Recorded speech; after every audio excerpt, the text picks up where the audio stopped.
Siomra Beag. Hello, ladies and gentlemen. Welcome back to On Siomra Beag. Welcome back to the tiny room.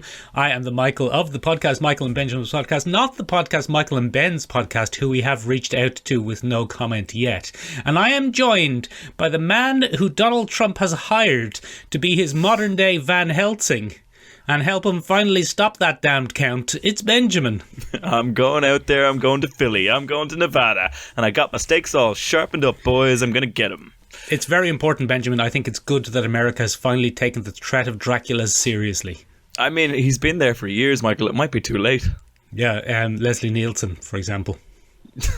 He turns up every 4 years, Michael. Was Leslie Nielsen Dracula? I think he was. Yeah, I think he was a piss take Dracula, though. Who was Dracula in Dead and Loving It? Nicolas Cage? I don't know. I can't do a Nicolas Cage voice. Benjamin, why don't you lead us into this week's either on the spot Nicolas Cage impression or theme music? You decide. I want to suck your blood. It's not bad. It's about as close as I can get at the minute. Anyway, Yeah, I'm much better at theme music. Do you want to hear? Oh, yeah. Theme music for the podcast. We don't actually have any theme music. Oh, bloody love it. Benjamin. Go on. Speaking of things which are long past their sell-by date finally coming to an end, it's the final episode, series finale of the show that you have modelled a lot of your life on, Supernatural. Yep, season 85, Michael, drawn to a close. Season 109, I think it is, Ben. 1,862. Very good, you'll yes. find, Michael. The Winchester boys, Ben, have settled down in middle age, and then they're called back. That might be true. I don't actually know that that's a joke. They're called back to fight the forces of mundanity. I'd quite enjoy that, Michael. Sam and Dean take on the Trump campaign in 2024. Very humorous, Ben. Benjamin, good. I think how old are they? They're both in their 40s now, aren't they? Yeah, That's a long-running show, Ben. Yeah, it's very long running, Michael. Does it have the accolade of being the longest running show? Is that a thing? No, because a lot of those CSI things and your NCISs, they go on forever. It's true. And they often even, Ben, just do the same episodes sometimes.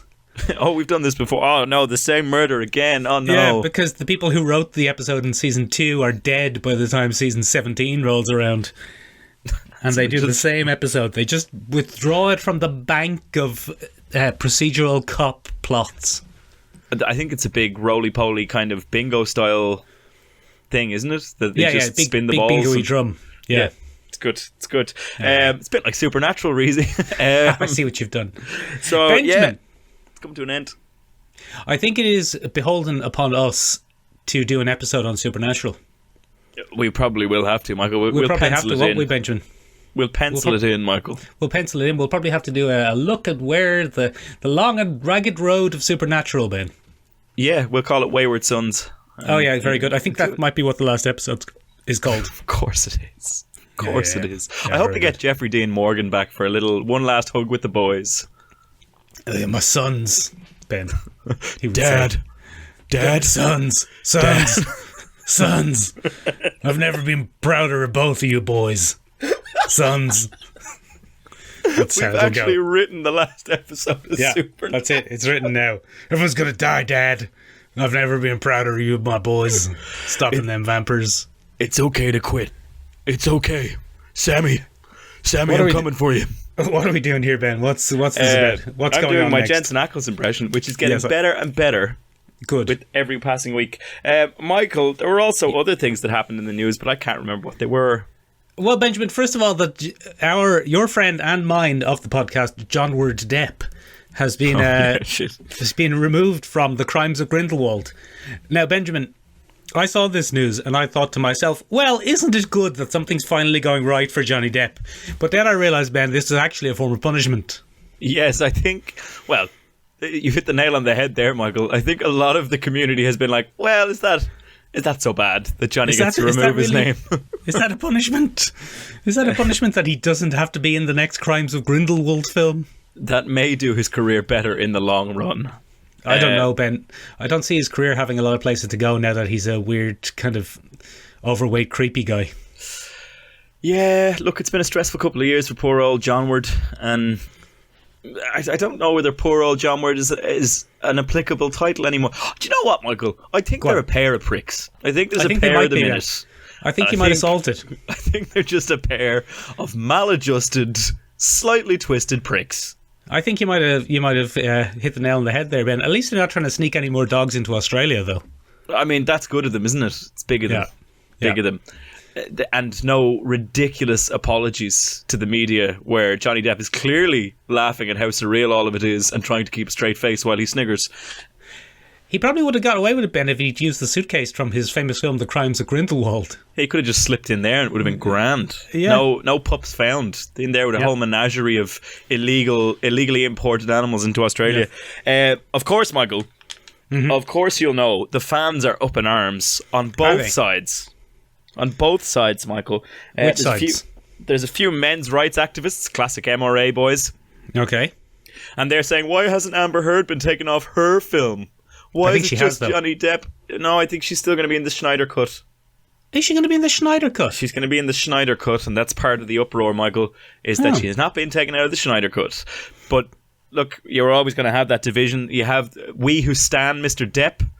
My Instagram has been awash with support posts from young ladies who definitely haven't seen the majority of Johnny Depp's career and have only seen him in his most recent works, and for some reason still stan him very hard.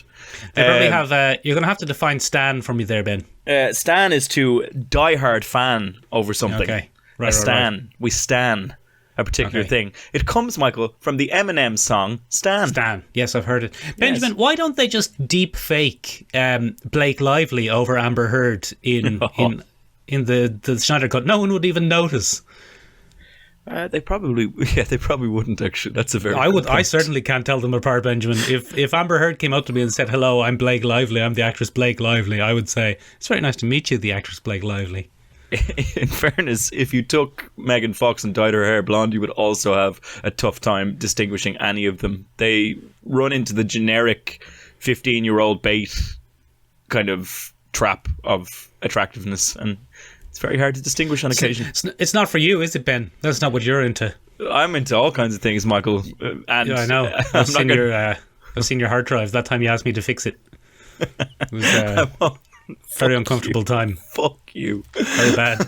I won't sit here, Michael, and tell you that if Blake Lively or bloody Amber Heard, well, maybe if Amber Heard walked up to me, I'd get a bit nervous, but I won't tell you that I turned them down. Yeah, you'd be a bit frightened, Ben. You'd be very frightened if you go, oh God, it's Hollywood actress Blake Lively or Amber Heard.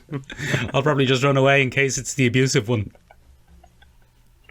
That's Benjamin, what else is going on? There's not much else going on, is there? No, there isn't. There isn't a lot going on, Michael. I'm trying to think. I did, Michael, we were recommended something by one Mr. Stephen J. Cadwell.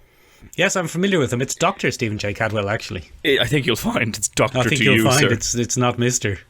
So Dr. Stephen J. Cadwell got in touch with us and he said, lads, check this out. And he sent us a trailer for something called Jiu-Jitsu, Michael.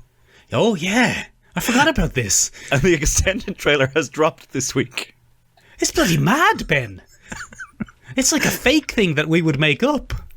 It is something we would pitch on this very show. So, Michael. Yes. Nicolas Cage, what's he up to? He's not much, I don't think. Well, I would argue the exact opposite. Nicolas Cage has found a directory of every B movie that's going to be made for the next 20 years and has said, I want to be in all of them. At the same time. At the same time. And he's gone about doing that by getting into what is essentially The Predator, Michael, from what I can see. More than a touch of Mortal Kombat, though. Yeah, there's a lot of that going on, isn't there? There's a lot of Mortal Kombat just slid in there for good measure. Frank Grillo is in it for people. You would think he'd know better. He should know better. I think. Do you know what I think? Frank Grillo, by the way, for anyone who doesn't know, is Crossbones in the MCU. Yeah. And I think what's happened to poor old Frank Grillo is he probably idolised Nicolas Cage back in the day and said, well, if I could be in a movie with Nicolas Cage, I'll bloody do it. Yeah. And doesn't matter what it is. Oh, boy, I could take some time out of doing The Purge 6 and go and be in this. It's going to be interesting, Michael. It looks bizarre. It's got floaty wire stuff. It's set in Asia, possibly in China, because they're a grand bunch of lads. Yeah. And we need the funding. It has a strange kind of Power Ranger style Predator, otherworldly spaceman thingy. It's bizarre. Nicolas Cage constantly, announces the fact that he's crazy, even though it's blatantly obvious to everyone who's anywhere near him. Yeah. It's going to be interesting. It's going to be interesting. So thank you to Stephen J. Cadwell for putting that on the map. Benjamin. Yes. You have a Ben's retractions to do. We haven't actually talked about this. Nuts. But the upcoming movie that you talked about a few weeks ago, How to Train Your Dragon, but imagine if you're a girl. Yeah. What was that called again? I can't remember. I don't even... Raya and the Last Dragon? Yeah, that's it. Yeah, not set in China at all, Ben. Yeah. Crap. It's set in Southeast Asia. I'm a donkey. I'm so sorry. You're an L plum. I'm an L plum. Or maybe even South Asia, I'm not sure exactly, but not China specifically. Oh, big ol' sorries for me there, gang. Which is, it's not to say, Ben, that the Chinese aren't a grand bunch of lads, but this has nothing to do with them. This has nothing to do with them being a grand bunch of lads, or to do with them in general. No, nothing to do with them at all. Gas. Yeah. Sure, look, Michael, it wouldn't be the podcast if I didn't put my foot firmly in my mouth several times an episode. Yeah, at least 3. At least 3 to 4. 3 to 4 for a good, healthy lifestyle and bowel movement. Yeah, 3 to 4 an episode. Anyway, Michael, what's next? I think we're moving on to the main topic of the week, Benjamin. Oh, good God, it's very early in the episode. Didn't you want to talk about the Queen's Gambit? I did, actually. This week, Michael, I watched the Queen's Gambit. Okay, is that relevant for us? I mean, in the loosest of senses, Michael, yes, it is, because the Queen's Gambit is, it's quite interesting, Michael. It's about a young chess player called Beth Harmon, or Elizabeth Harmon, depending on which way you want to look at it. And, Michael, it's the bloody 50s and the 60s, and women aren't really getting the respect they deserve. No, they were no use back then, women. That's the only thing I can figure out, Ben. There's no way they would have been treated so poorly if they were any use. So the only logical explanation is that women were no use back in those days. I see. It's the old, women got rights when they earned them. Yeah. Okay. That's the philosophy that I've just heard of, and I was doing a joke about, but now I'm sticking to it. Oh, wow. That is interesting. So, Beth Harmon, Michael, has an even harder time of the fact that she's bloody a woman in the chess world, Michael, which is a man's game. Back in the day. Very physical. Very physical. A lot of brute strength required, Michael. A lot of brute strength. Picking up those pieces. Yeah, and it's rough stuff. But Michael, it's a very interesting story. It's all about young Beth Harmon, and she has a troubled upbringing, Michael. But it turns out she's a bit of a chess genius. A bit of a protege. A bit of a prodigy. And that chess geniusry leads her to become the best player first of all in Kentucky. Right. Which I think was a low bar. And that's not that impressive, is it? And then... Yeah. She becomes the best player in the bloody US, Michael. Right. And then she becomes the best player, maybe, in the world. Does she? It's a pretty interesting story, Michael, and it's kind of all based around her struggles with addiction, her struggles with mental illness, and how Russians really are the scariest thing. Very good lead in, Ben. Very good. And I'm going to spoil it now, Michael, by saying, really, the core of this, as I said to a very good friend of mine, is the real chess was the friends you made along the way. Very good. That's the core of this particular series. But also, don't play chess with Russians. Don't play chess with Russians, because Garry Kasparov will just beat you. Was he Russian? I think so. We can say he was, can't we? Yeah. Soviet. Yeah. Okay. Well, join us next week on our brand new podcast, A Pair of Queens, where we talk about queer theory and chess. Is she a lady lesbian in the film Queen's Gambit? No, she's just a lady. Okay, it's just combining two of your interests. It's just combining two of my interests. All right. Okay. I'm on board, Ben. I'm on board. Yeah. And Ben, in the show, The Queen's Gambit, are the Russians not to be trusted? Well, I mean, that stumped me a little bit, Michael. So, It's not that they're not to be trusted. In fact, I dare say it's trying to provide a less polarised narrative than we might traditionally see in a Cold War pick. Right. But there is a constant kind of undermining of Russian trustworthiness.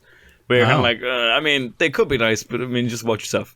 Just watch yourself, because they're probably out to get you. I mean, fundamentally what they focus on, Michael, is the fact that Russians are bloody good at chess. Okay, like Garry Kasparov. Like Garry Kasparov, probably. Yeah. Who was probably Russian, maybe. And it's a very enjoyable film, Michael. It's got lots of stuff. She's a very fashionable young lady, so for anybody that's into wardrobes, a lot of 60s chic going on there. It's pretty good. Oh, very good, yeah. It's pretty and good. This TV series is a very enjoyable film, is it? It's a very enjoyable film. Yes, it's a wonderfully long film. Did I say film? This TV series is a very enjoyable film. Very good. Okay, Benjamin. Go on. So look, Benjamin, I think before we move on, go on. It is very important for us to point out that all of the accents that are going to be appearing in the podcast from this point on are based on 1980s American movies' interpretation of Russian accents. That's what we're doing. We're not trying to be real Russians. We're trying to be the people that Arnold Schwarzenegger beat up. Classic. Yeah, except in the movie Red Sun. No, it's not Red Sun, is it? Red Heat? Red Heat, yeah. Yeah, in which case he was the Russian. Yes. Comrade. He was the Russian in Red Heat. Yes, he was. Not Red Sun, that's Superman.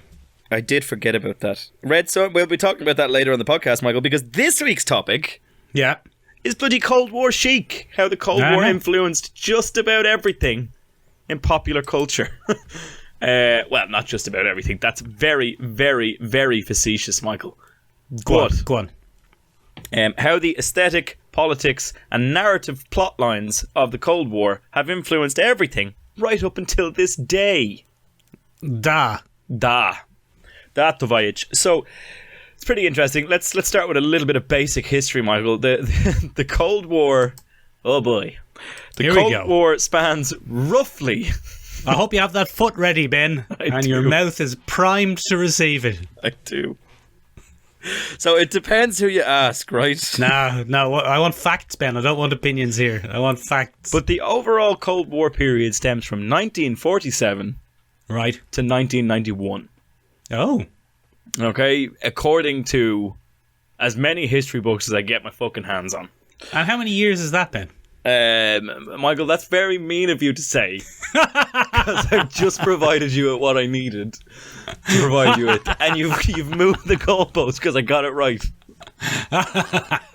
Yeah, how many years is it though? Go on, tell us. It's okay, hang on. All right, go on. Hang on, so if it's 47, we can add 3 years there, and that'll bring us up to 50 to 91. So that's 41 years plus 3. 44 years? 44 years, very good. 44 years. It's a bloody long war, Michael. Yeah. Bloody long war. With no action. With no action, hence the name, the Cold War. Yeah. It would be a boring TV series. Oh, you'd think that, Michael, but that's probably not the case. No. So I suppose one of the things that came to define the Cold War is that's not really a war that the world had seen before then. There was an awful lot more subterfuge, Michael. Subterfuge. A lot more happening behind the scenes. Yeah, I got subterfuge wrong twice there. Yeah. So I just want to point out it on purpose, to be honest. That I know how to do it. My voice isn't working today. So espionage became the central focus of such things, and it gave us an entire canon of James Bond movies, Michael, along with other things. And I suppose throughout all that, any thriller from the 1950s onwards would probably have been heavily influenced by the notion of Cold War. Silent tension, everybody spying on each other. Who can you trust? Absolutely nobody. What's Jennifer Lawrence up to? Jennifer, what are you doing? Put down that pistol, Jennifer. Get down off that ballerina stage, Jennifer. I don't trust you. Have you been out honeypotting, Jennifer? Anna from the film Anna. What are you up to, Anna? What are you at, Salt? What are you at, Salt? Salt. What are you doing, Angelina Salt? I'm keeping an eye on you. I've never trusted a ballerina. So, Michael, this has moved through different phases as we went along. It's influenced the world in a massive way, but primarily for us, what's interesting is really the way it's influenced all the different fictions. Right, go on, very good. And so we said to ourselves, Michael, well, let's do a bloody topic on it, and we took a look. So there have been countless, especially in recent years, the 80s aesthetic, the Cold War 80s aesthetic seems to have dripped into our culture again. It's kind of having a huge resurgence and focus upon. I'm thinking, Michael, of things like a bloody Stranger Things. Yeah. I'm thinking of things, Michael, like an Atomic Blonde. Yeah. I'm thinking of things, Michael, like an X-Men First Class, although that doesn't fit my 80s description that I just put down. So No, that's in the 60s. We'll come but back you're to right, that. though, Ben. And it's a weird thing because the 80s were pretty much the height of the Russians were the baddies. Yes. And it's by that stage they had really just morphed into the stereotypical Russian going to kill all American boys and capitalists. Yes, get out of here, capitalism. I will replace you with good socialism. So it had progressed to that stage, to the comedy, almost ridiculous Russian baddie. And now we're nostalgic for that. Because it was a much simpler baddie, Michael. It was a very simple baddie, Ben, because he had a funny accent. He had on one of those Russian hats, and he was obviously evil. Yeah, and you could spot them a mile away, Michael, and they didn't drive into a peaceful protest and shoot people up. It's a whole And their thing. names were Ivan, or Boris Ivanovich. And you could pretty much know from a couple of miles away, it's like, you're a Russian spy, aren't you? And they'd be like, no. And like, No. Boris, okay, I'm spy. And it was really spy, handy. you found me. It was really, you got me. Oh, look at you. And it was good, because you could just easily identify your spy and get rid of them. It was also a bit of racial stereotyping, Ben, Yeah, so I it don't know was. if good is the right word. It was horrific. So it's set back Russian world relations decades. The Russians are good at that themselves as well, though, don't forget. In fairness. So, Michael, it's funny that you mentioned the kind of simple baddie, because alongside that came some of the serious stereotypes that went with the Russian baddies. So, first of all, you had to go through the KGB. Yeah, it had to be the KGB, Ben. They're always there. And the phrase that let you know that this person was nobody to be fucked with was the phrase, he's ex-KGB. Oh. And then you'd have an American go, Christ. Ex-Spetsnaz. Because What's Spetsnaz, John? Russian Secret Services. the Russian Secret Service, Christ. And then he does a roll. And then he does a bloody roll and a tuck. Yeah.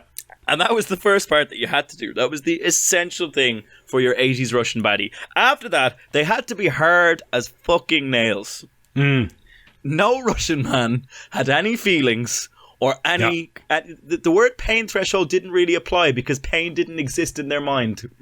The guy in the last season of Stranger Things very much summed that up. Yeah. He was like a Terminator. Exactly. He's the unstoppable machine of communism. So we had a lot of that. He was the Ivan Drago, but not of boxing, of killing teenagers. Yeah, it's pretty bad.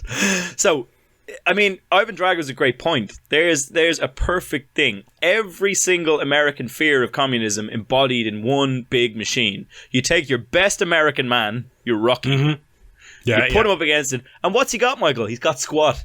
He's got squat. Because the Russians are cheating, Ben. They're using genetic engineering and steroids. And that leads us to our next bloody stereotype, Michael. Oh, bloody Russian super soldiers. What are you doing over there? Yeah, what are you doing over there? And super soldiers became this huge thing within the Russian kind of popular culture mythology. This idea of genetic testing, conditioning, programming, and dehumanizing their men. That's like a big part of it. And in recent pop culture, there's two excellent examples of that. One of them being Captain America Civil War or Winter Soldier. Take your pick between the two of them. It's Civil War, though, isn't it? But in Civil War, Ben, are you talking about Bucky or are you talking about the frozen Russian super soldiers? I'm talking about Bucky at the moment. Oh, he's American, though. Yes, but he was part of the program, Michael, and he was changed by the Ruskies. Ah, so he represents an American who's like infiltrated by the Russians, like Joe Biden. Yes, a little bit of McCarthyism given a metal arm kind of job, or Joe Biden. Yeah, Joe Biden, he's a Russian stooge, apparently. Apparently, according to the very reputable news sources that I follow. Apparently he's not great. He falls asleep all the time as well. Falls asleep all the time apparently, as Ben. well. Keep your politics out of this podcast, Ben. We don't want to hear it. It's too late. They're in. They're firmly in. All right, so Bucky. So Bucky is a perfect example of a corrupted American. Right, let's take a look at that. And it's really interesting that narrative re-emerged so much later in the national kind of, or in the international zeitgeist. Like the idea of, I remember watching Winter Soldier and Civil War And it was like the movies I used to watch with my granddad, where you'd have like the third man and everyone might be a secret Russian. And it was just a very strange thing to see all that aesthetic brought back in a 2016 movie? 16. But Ben, is it brought back because Russians are kind of seen as the baddies again, or is it brought back, as I suggest, because of nostalgia for the 80s? Oh, it's 100% your reason, Michael. 100% nostalgia for the 80s. Nostalgia for the 80s, because you'll notice, Michael, also on top of that, we don't really spend a lot of time talking about the international implications of turning people into super soldiers, and very often when we find our super soldier, it's a decommissioned project. It's something that went too far, and even the Russians said no. Put it on ice. Put it on ice. Ice ski. Oh man, we're so getting cancelled after this one. Jesus. We're not. We're making fun of Americans in the 80s. So then we got to see that program extended a little bit further in Civil War, where good old Baron Zemo unleashes an army of little Russian super soldiers. And it's all very grim, Michael. Were they Russian super soldiers or Sokovian super soldiers? Oh, get out of here. Get out of here, Michael. No, because there's the little team that they... maybe that was in Winter Soldier. I can't remember. I mix those two movies up all the time. But anyway, that was the first one. The other example that we have in those films, Michael, is bloody Black Widow. There she is. Look at you pointing her at me there. If you keep doing that there, Michael, I'm going to print screen it. There we go. There we go. Benjamin, it's funny though, because for every Russian man being an ice-cold, non-pain feeling, impenetrable super soldier, you've got a slinky, sexy Russian lady. I think you mispronounced that, Michael. It's slinky, sexy Russian lady. Slinky, sexy Russian lady. First of all, Benjamin, when they're doing before Natalie Rushmore, before Scarlett Johansson, every time Black Widow is appearing on television and in film, she's speaking like this. What sort of spy is speaking like this? Everybody know immediately. No, she very good, because when she go on the mission, she changed the voice, so it sounds more like this. Hello, I'm American. See, yes, so hello. It's very different. My name is Natasha. I am American lady. This has gone to it's Borat ridiculous. So fast. Yeah, we've gone a little bit into Borat now. Let's knock that on the head, I think, Benjamin. But look, I've done you a huge favour, Benjamin, and I've travelled back in time all the way to the 1960s with the Tiny Room Time Machine. With the Tiny Room Time Machine. That's a good little bit of alliteration there, Ben. I think you should do a graphic. Okay. So, Benjamin, the Black Widow, Marvel's The Black Widow, first appeared in 1967, I think. Right. 1964, even earlier. Get out of here. 1964, Ben, in Tales so of Suspense. Early. Tales of Suspense number 52. So early. Ben, that is 30 years before you were even born. That's a long time. And let me tell you something, Ben. The Black Widow in those days was very much the Russian stereotype of the sexy lady spy. Yes. Because she does absolutely nothing. Oh. Nothing. Oh. She does nothing, Ben. So the Russians, Ben, as you know, Ivan Vanko, Ben, he has defected to capitalism with the Amerikanskis because they treated him so well when they defeated him. Oh, well, that's good. Yeah, and now he works for the capitalists. He works for Mr. Anthony Stark, Ben. And you might not know this, but Anthony Stark's secret bodyguard, Iron Man, is actually Anthony Stark. What? Yeah, but Ivan Vanko, Ben, the Crimson Dynamo, he's Russian Iron Man. Just call him Russian Iron Man. So Russian Iron Man has defected, Ben, and he's working with the Amerikanskis. Well, that's good. But, of course, Ben, the KGB aren't best pleased about that. Well, that's not good. So they send two of their finest operatives to get him. Oh, no. One of them, Ben, his name is Boris. Okay. And he's a large, super strong, non-pain-feeling Russian killing machine. Is he Sheriff Hopper? No, he's just Boris. He's just Boris. Okay. He's just Boris. You know, this is his name. His name's Boris. Oh, that's it? That's his name? Yeah, that's his name. That's not, I haven't made that up. I think his name's Boris. And they sent the Black Widow, Ben. Oh. And she goes with him. And the Boris's job is to sneak into Stark Towers and capture or kill Ivan Vanko. Good work. And the Black Widow's job is to distract Tony Stark. With her sexiness. No, she goes on a date with him, and then they have a dinner, and then during the fight she pretends she's injured, so Tony Stark looks away for a second. Oh, it's a classic. And then she runs off. Ah, sneaky Natasha Romanoff. That's it. That's it. Her That's all she introduction does. then. That's all she does. She's That's the not most great. useless character of all time. That's not she great. She only becomes the Black Widow that we know and love, Ben, much later. Where she gets the suit and the stingers and gets to do a bit of action. And she turns into a super slinky lady. And she turns into a super slinky, sexy lady spy. But in this, she's just she's a woman who goes with Boris to distract Tony because Tony likes a lady. I mean, not the best moment for female representation, but as you said, Michael, they hadn't really earned their rights yet, and it's not really all that surprising. Again, looking at this comic, Ben, which I assume was written by a woman, yes, women weren't much use back then anyway. There wasn't much she could do either way. Yeah, there's definitely no poor representation of the other sex there. Sure, there isn't. There's definitely no biases at play. Just let the men sort it out, young lady. Don't you worry about it. And you run off at the end and hope no one gets you. Oh, Jesus. The way I always remember her, Michael, is in the 1980s Daredevil series, where she becomes a love interest for Daredevil. Yes. Go on. No, you go on. I was just taking a breath. You were taking a breath. Good, Michael. Breathing is very important. Breathing is very important. So she's not quite as Russian as she used to be. Not at all, Ben. But there's still a little bit of Russianness about her. Yeah, a little bit, but not very much. She's basically now an American with a Russian accent for some reason. Yeah, so it's pretty weird. Well, I mean, she's probably a good spy at that point, so she has to get rid of the accent. So yeah. Then, Michael, there's a bit of a twist in when the Ultimate Universe is launched. And spoilers if you haven't read The Ultimates, which came out in the year 2000 at this point. It's a long time ago. It's a long time ago. Get on it.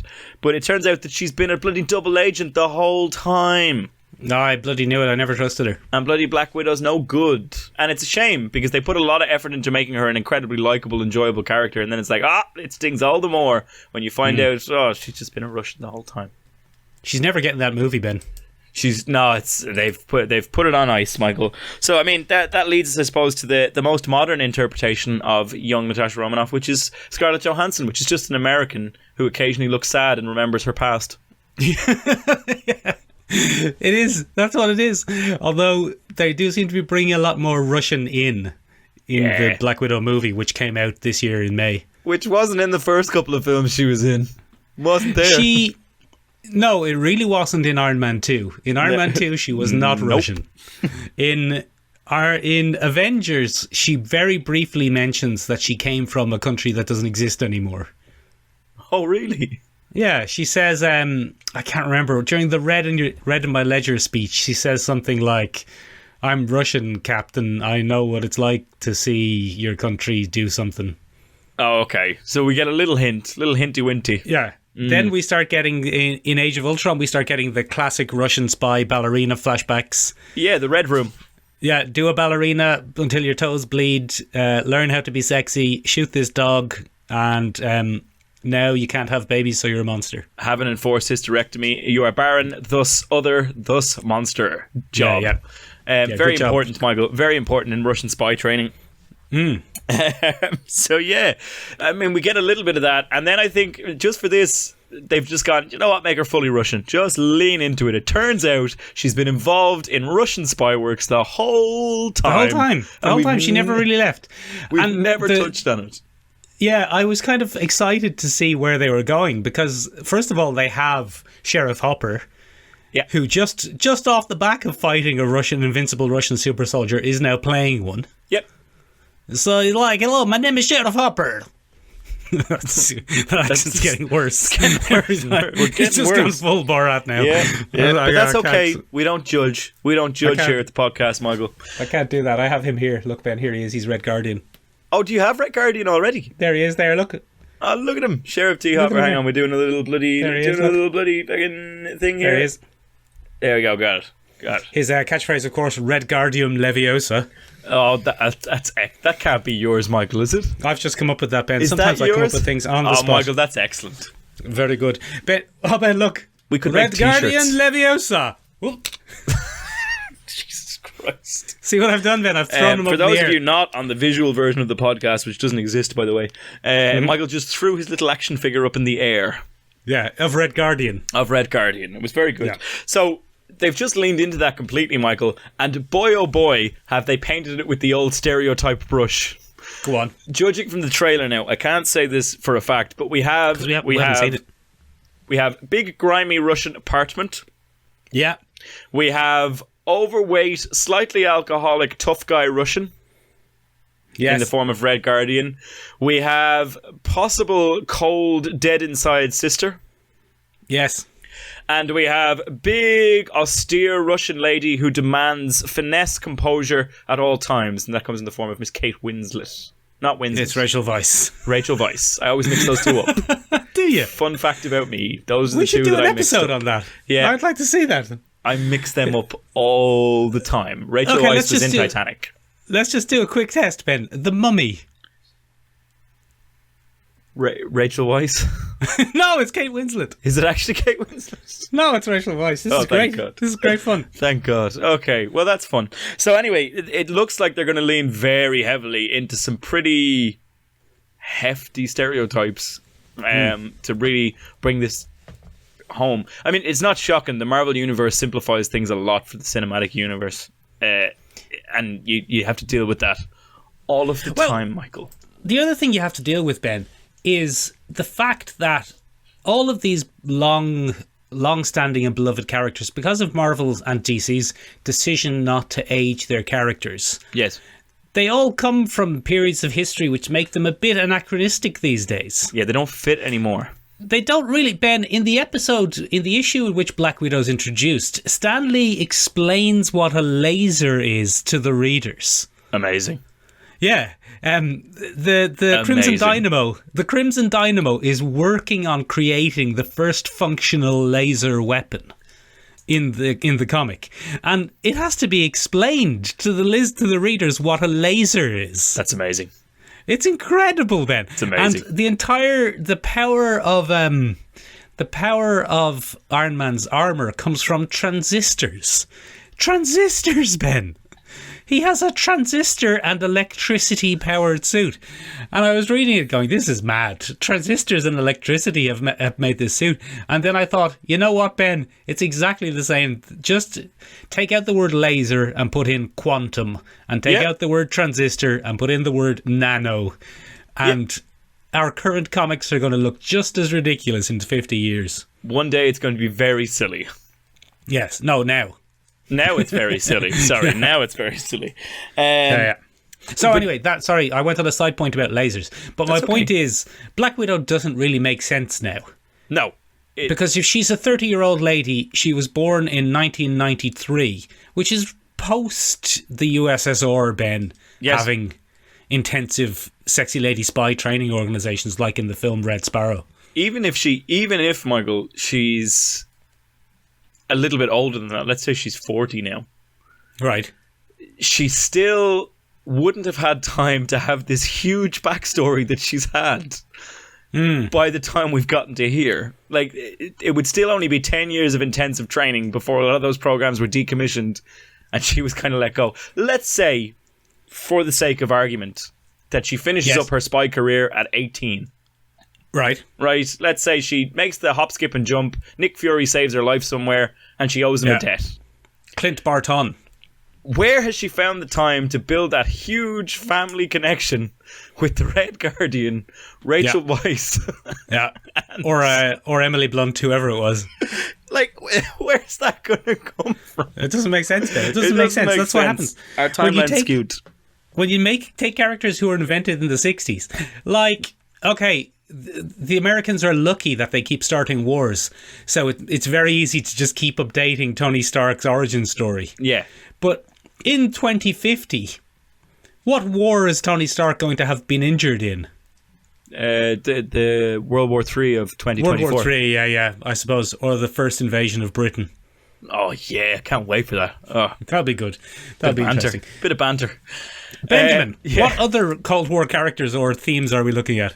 So I think the one that we cannot miss, Michael, is the sheer glamour and sexiness of the 60s and the Cold War aesthetic. So you mentioned it earlier, Michael. X-Men First Class. Yes, Ben, I watched it. Is a pretty great example of Cold War tension combined with bloody suave sexiness. Oh, the Russians, Ben, they've got a big room with a big giant map on it. But the best part about that, Michael, is that you have a little bit of a Nazi hangover from that, because it's like, well, remember World War II? God, that was recent, wasn't it? Yeah, very recent. That was bloody recent, wasn't it? That's still fresh in the memory of many. And one of my favourite things about X-Men First Class, Michael, is they just lean so heavily into the spy movie of the 60s.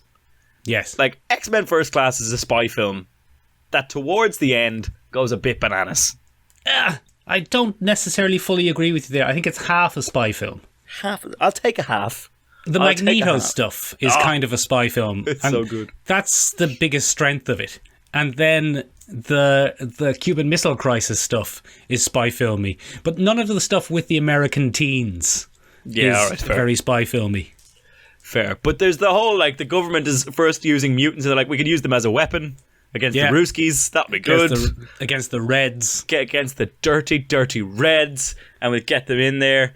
And, I mean, there's that whole underlying thing of bureaucracy. I think that's one of the really sad things that comes from a lot of the 60s kind of spy movies. Bureaucracy is key. Like, bureaucracy and, you know, the abandonment of agents in favour of a diplomatic solution.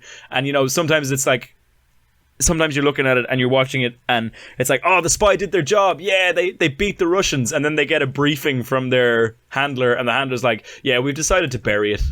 Yeah, I'm glad you did all that. But look, we went another way with it. We went another way with it because we just weren't ready. I don't know if that's one of the great tragedies of spycraft, though, Ben. Anyone who's ever worked on a project has had that happen. That's true. That's true. It's just bureaucracy in general. Maybe I'm just venting about how I'm feeling. Oh, bureaucracy. Yeah, it's just gross. Benjamin, speaking of the 60s, the kind of 60s Russian aesthetic, have you ever played Command and Conquer Red Alert 2? I think you know I haven't, Michael. Go on and tell me anyway. Benjamin, it is one of the best, it is the best. What if the Cold War had become not cold? Oh, it's a heat video up. games. Yeah, it's a heat up. And the opening cinematic, Ben, is a Russian invasion of America. What? With Zeppelins and big giant tanks and submarines and with stomping Russian music. It's brilliant. And then Tim Curry is in it, Ben, and he plays the premier of the Soviet Union. Oh, I've seen that little video on YouTube. That's been recommended to me because he escapes to space at the end, doesn't he? Oh, no, hold on. That's Red Alert 3. Tim Curry's in Red Alert 3. Okay. But Red Alert 2 is better. Red Alert 2 is better. Okay. Red Alert 2 is the best. I don't know if you could say that anything with Tim Curry in it could be second best to something else, but Red Alert 3 upped the campiness even more and has him escape. But Red Alert 3, Ben, I don't know if you've ever seen this, but Tim Curry plays the Soviet leader in Red Alert 3. Does he play Stalin? No, it's not Stalin. It's not Stalin. But I think it's just generic Russian baddie 1. You can watch his clips, and he's clearly laughing in a lot of them. Yeah, because it's so enjoyable. He finds it all so ridiculous. Yeah. He's giving orders and he's laughing at the same time. It's brilliant. He's just having a good old time. He's just having a good old time. Red Alert 2, Ben, it has everything you could possibly want. It has bumbling Soviet bureaucrats. It has sexy spy ladies. It has tundras and snow and it's great. Love a tundra. Speaking of a movie that has everything you could want, Michael, and this is why I really did this episode. This is the primary reason I did it. Bloody The Man from U.N.C.L.E., right? Yes. The remake by Guy Ritchie, which I argue to this day is one of the most criminally underrated films to come out in the last decade. Starring Henry Cavill and Armand Hammer. And Michael, is Elizabeth Debicki? Alicia Vikander. Is it? Yeah, it's Alicia Vikander. Is Elizabeth Debicki not in it? Who's Elizabeth? The very tall lady. Oh, I think she is. She's Vittoria. She's the evil Italian lady. Yeah, she's very tall. Very tall. So she's in there as well. And Hugh Grant pops up every once in a while. And Michael, so good. So interesting. So stylized. Probably too stylized to a fault on occasion, but so enjoyable, Michael, because it's just a film that went, yeah, let's just do the stereotypes. And they did it from start to finish. The Russian is ridiculous. Yes, hello. Armand Hammer as, what's his name? Oh, it's going to slip my mind. Yuri. No, it's not. Oleg. It's something very similar. Boris.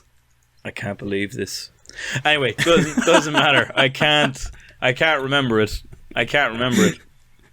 I'll look it up. You spin your wheels. But it's amazing. So him and Napoleon Solo, who is the American, are the most pastiched versions of each other you could possibly imagine. Henry Cavill is hopelessly arrogant and conceited and over the top. And Armand Hammer is just this... Ilya, there we go. Oh, Ilya Kurakin. There we go. It's in there as you go. And Ilya is the typical Russian. Doesn't process feelings. Big, machine-like man. Unstoppable. Prone to fits of rage. Likes a murder. Likes a beating up. Enjoys solving problems with fists. Oh, yeah. Michael, it's peak 60s in 2011. I think that movie is 9 years old now. 2015. Okay, it was miles off there. Never mind. But it never... There's sexy ladies on boats. There's Monaco, I think. Monaco is there. It's Italy. I think it's Milan, in fairness. Oh, is it? Or okay. Rome. Yeah, but Milan it's all or the Rome. same. Monaco and... Yeah, that's fine. Just, they're all the same. But that comes the from... Riviera. That comes from the very famous series, Michael, The Man from U.N.C.L.E., which was a TV series way back in the day. Yeah. And it's a pretty interesting attempt at that, because what it was... Yeah. It was an attempt to, I think, bridge some of the divide that was occurring during that time between East and West. Because the TV show The Man from U.N.C.L.E. What you have in that TV show is two lads getting along just fine from different sides of the Iron Curtain. And it's eventually, it's a begrudging thing, but it's a pretty humanizing attempt at Cold War relations. And it's pretty bloody interesting. Does it lean heavily on stereotypes? Heckin' yes. I think you mean da. I think I mean da. I certainly don't mean yet, I'll tell you that much. Yeah, really good. But yeah, so I mean, interesting to see that has persevered so long. And it kind of fascinates me that it's persevered so long. But I think you hit the nail on the head, Michael. I started this not knowing why it's persevered so long, but you've nailed it. It's nostalgia. It's pure... Nostalgia's back, Ben. It's cycling back. Pure nostalgia from top to bottom. We are now nostalgic, Ben, for the period in the late Cold War, where the Cold War had been going on so long that it had descended into self-parody. And now we're nostalgic for that period. It's pretty interesting. It's layers upon layers, Ben. Yeah, I like it. That was an excellent answer. Do you like it as much as you like the Ukrainian dish borscht? I quite like borscht. Yeah. It's quite nice. Benjamin, do the listeners have anything to say? The listeners had a lot to say, Michael. Let me tell you what they had to say. We got some excellent recommendations from the listeners, so let's go through that. Okay. Good friend of the podcast, Sean Northridge, gave us a shout and said Superman Red Sun. And we've talked about that extensively in the past, Ben. We have on our other podcast, Collecting Issues, which you can check out right now. It's waiting for you if you hadn't had enough of us today, and you can learn all about Superman Red Sun. We had other shout-outs. So, Rambling Rob gave us a shout. Good on Rob. Still in Canada. Still in Canada. Canada. He said Red Ghost and his Super Apes, which is a very obscure Marvel villain called Ivan Kragov. Of course it is, yeah. Ivan, Ivan, very important. And basically, he's a bit of a super genius, Michael. And what he did with his super genius-ery is that he went and he made himself some genetically modified apes. So instead of making humans into super soldiers, he did it with some apes. Evil Russian super soldier apes. Super apes. Get on it, Ben. I'd love to hear more. Yeah, it's pretty good. We'll probably save that for another episode, Michael, because that deserves our evil ape episode. An evil... Oh, yeah. Let's do it. That sounds good. Hateful Apes. Very good, yeah. Tarantino reference. That'd be good. Great. Look at us. We're so good at podcasting. So good. Then Nine Wassies or Gareth, got in touch with it, and he said it's got to be Watchmen. And that's we haven't even touched on we Watchmen. haven't even touched on Watchmen. We've done Watchmen on other episodes, and you can take a look at that. But the whole setting of Watchmen is based on the Cold War. There are no Ruskies really in it. No, but the Cold War is the driving force behind the whole thing. Behind the whole damn thing. Then we had The Dark Knight Returns. And there's the whole arc with Superman and the nuclear deterrent. Oh, The Dark Knight Returns, the comic book. The comic book. Yeah. Yeah, the comic book. Basically, any comic... We've forgotten to talk about this. Thanks for reminding us, 9 Wassies. Basically, any comic book where superheroes are an analogy or a replacement for the nuclear deterrent. Yeah. That's a Cold War story just there. Right there, baby. Right there. And I mean, in that way, you could almost say that X-Men First Class hits the nail on the head a little bit. A bit too on the nose. Perhaps. By having the mutants just literally be involved in the Cuban Missile Crisis. Yeah, because look. Don't need nuclear weapons anymore. We got something else. We've got mutants. We've got the mutant Magneto. Benjamin, we also had some Facebook messages, for example, from good friend of the podcast, Cronathan at Croncrafts. Oh, what's up, Cron? And he said that his favourite Cold War analogy is the PS2 game. Ooh. Metal Gear Solid 3 Snake Eater. Snake Eater, is that what it's actually called? Snake Eater. Oh. It is what it's called. Of course it is. It's about, Ben, it's a lot of your favourite things like internal struggles between the KGB and the GRU. Oh, not the GRU. The GRU. And there's big walking robots that can launch nuclear missiles, Ben. Oh, excellent. And there's sexy Russian lady characters and stoic Russian men characters. Oh, get in! Everything you bloody want, Ben. This is everything I need, Michael. But unlike almost everything we've talked about in this episode, it has a somewhat unique perspective of being through a Japanese lens. That is unique. Yeah. That is. Yeah. That is something special. I played it, Ben, many years ago, but I only had time to watch a couple of videos on it today before we did the podcast. And I'm going to download the PS2 emulator because of Cronathan. And you're going to have a go. And I'm going to have another go at the damn thing. Film that and put it on the podcast. Stealth games, Ben, not really my thing. I don't have the patience for it. Oh, see, I do. So we should do a Let's Play of Metal Gear Solid. Of me getting annoyed at you taking too long. Yep. That'll be good. Oh, yeah, great. That'll be good viewing. Yeah. Any others, Ben? No, that's it for us, Michael. But a pretty great shout all round. So, did we miss... we will actually do a Cold War 2 episode. Not that we're going to start Cold War 2, but we will have a Cold War 2 episode where we'll look at maybe more comic books, Michael, because we didn't really do enough comic booky stuff. We barely touched on it, Ben. Barely touched on it, Michael, because we only have about an hour an episode. But ladies and gentlemen, that leads me to my next question. What do you think of the Cold War? Did you live through the Cold War? Are you old enough to have experienced the Cold War in some form? Yes, I am. Yes, Ben. Yes, I am. Thank you for... Are you mixed age? At the spry age of 48?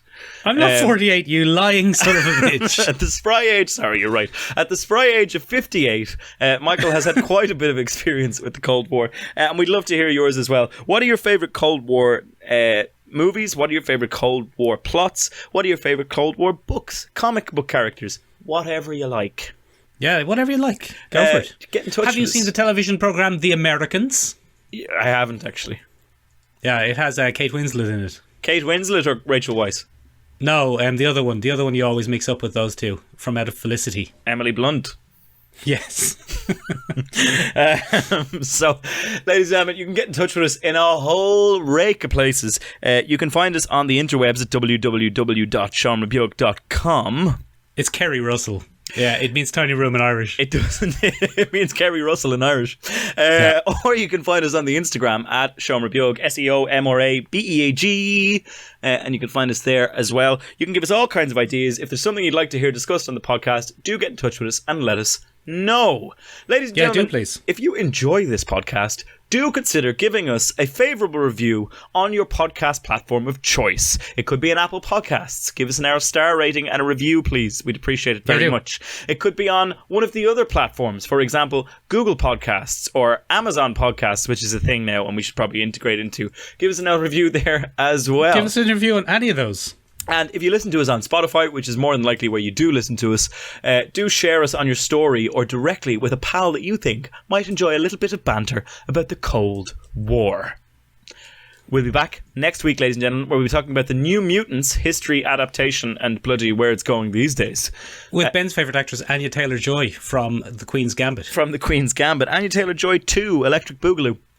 Mm-hmm. And also, if you haven't had enough of our dulcet tones this week, you can check out our collecting issues, which will drop this Wednesday on Sherlock Frankenstein from Dark Horse Comics.